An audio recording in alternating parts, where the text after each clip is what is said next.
Hello everyone. তো আমরা এখন আছি আগরতলাতে, ওর একটা ফ্রেন্ডের রিসেপশন পার্টি, সে উদ্দেশ্যে আগরতলা আসা। তো আমরা আগের দিন চলে গিয়েছিলাম, মানে আগের দিন এসে পড়েছি আগরতলাতে, আমার একটা ননসের বাড়িতে, ওইখানে থেকেছি। তো ওইখান থেকে এখন বিয়ে বাড়িতে এসেছি, আর আমার ননসের বাড়ি থেকে বিয়ে বাড়িটা বেশি দূরে নয়। তো এই যে দেখো এখানে তিতলি কী করছে, ও লাইটিংগুলি ধরবে অনেক বায়না করেছে, বারণ করা সত্ত্বেও এখন একটু আমি বলেছি আচ্ছা ঠিক আছে, একটু উপর দিয়ে একটা দুটো একটু মানে ওকে ধরিয়ে তারপর নিয়ে যাও, তা না হলে ওর কান্নায় শেষ হবে না, অনেক কান্না করেছে। তো এখন তো হ্যাপি। আর এই যে দেখছো ওর একটা ফ্রেন্ড।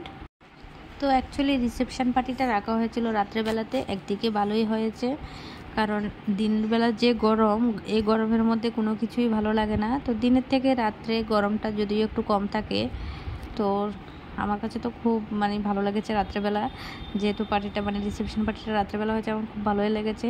তো এখনও ব্রাইডাল গ্রুম এখনও আসেনি, আমরা এসে পড়েছি। তো আরও অনেক গেস্ট এসেছে। তো আর এদিকে এখন আমরা চলে এসেছি স্টার্টার পয়েন্টে। তো এখানে কোল্ড ড্রিঙ্কস আর চিকেন পকোড়া দেওয়া হচ্ছে।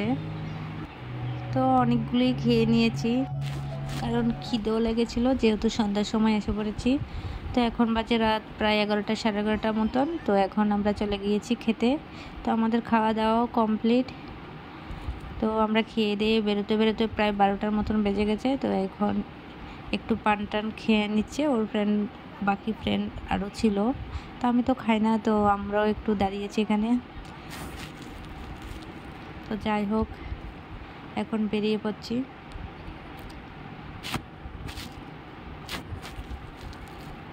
তো তোমাদের কাছে কেমন লেগেছে অবশ্যই জানাবে। টাটা, বাই বাই, দেখা হচ্ছে নেক্সট ভিডিওতে।